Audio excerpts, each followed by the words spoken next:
underlying principle of cooperative is faith in the human being, in man's capacity to build and to share.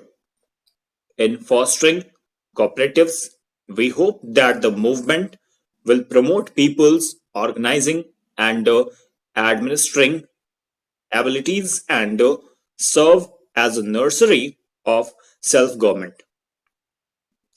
That is why, in our philosophy of democratic government, we have linked cooperatives with Panchayati Raj institutions. Some success has turned into failures when the original impulse has warned and individuals and groups have captured institutions to exercise power or utilize their resources for their own purposes. The failures are more frequent when there is no community involvement and when institutions are organized primarily with departmental efforts to fulfill targets. The lack of marginal ability members and the tendency of function in cliques and factions have been the principal reasons for our cooperatives not working as well as they could. Another shortcoming in the rich are taking advantage of the movement and obstructing help to the poor. When there is gross mismanagement and the social objectives are not fulfilled, the people expect government to correct the situation. Hence, the legislation to regulate and intervene in cooperative societies. These provisions may have some restrictive influences. Your union have been pointing out to the proliferation of laws in regard to cooperatives and the need for rationalization. Some work has begun on this and it should be carried forward expeditiously by all concerned. Cooperatives should be run on modern commercial principles. However, they should think not merely of the return of their own members but of benefit to the entire community. Cooperatives organization should also consider future investments demanded by technological changes. It is because many of our private industrialists have failed to do this and we are burdened with sick mills. The prospects of successful cooperation, which have turned themselves into grossly stupid commercial enterprises, cooperatives should become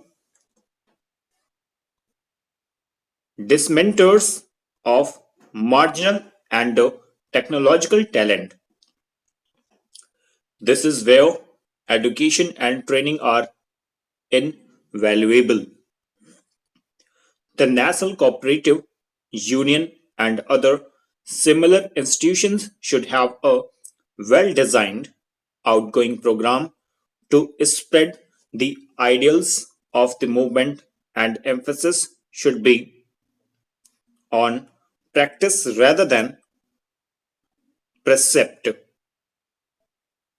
People must be exposed to the enormous benefits that can flow to an era from cooperative endeavor. Every cooperative society which does good work should be encouraged and its efforts publicized. Leaders of the cooperative movement should be trained not to be static or power centered. They must make a conscious effort to involve the weaker sections, like the dispersal of technology and organizational skill. Continuous transfer of power should the aim of the cooperative movement.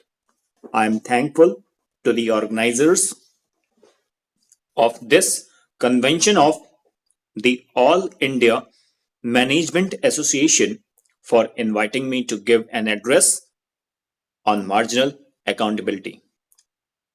I am glad this convention have taken up for discussion a very important aspect of management. Before we proceed on the subject, we have to take into consideration all the aspects of the word accountability. It has three aspects in many walk of life. They are accountability to oneself, accountability to the society, and to the organization in which one is functioning. Accountability to oneself, at any rate, is of supreme importance. The first and most important requirement of any individual, particularly of a manager of today, is development of excellence and efficiency in his job. Indeed, it has been given the highest place in the Indian tradition as excellence in action is equated with the very pursuit of truth. Many educational institutes today teach their students how to compete successfully. Competition is with other people, but excellence is nothing but competition with oneself. I would call it a growth experience of one's own personality. Promotion of human welfare and happiness is the essential quality of human activity. It may be related to an individual, group, or society. To identify the appropriate goal for an individual, group, or society, to identify the appropriate goal for an individual, group, or nation. Unless the human values are kept in mind, we are likely to go wrong. Our national goal will have to be achieving total human development. You who are assembled here have had higher education and training and have a better perspective of the challenges the society is facing. Therefore, you have a social contract. You have an additional responsibility to serve and enrich the society. An essential part of that contract is the duty to seek excellence in yourselves, to grow in knowledge and experience, and utilize this capacity for the promotion of human welfare and happiness. Accountability to oneself gets transformed into accountability to society.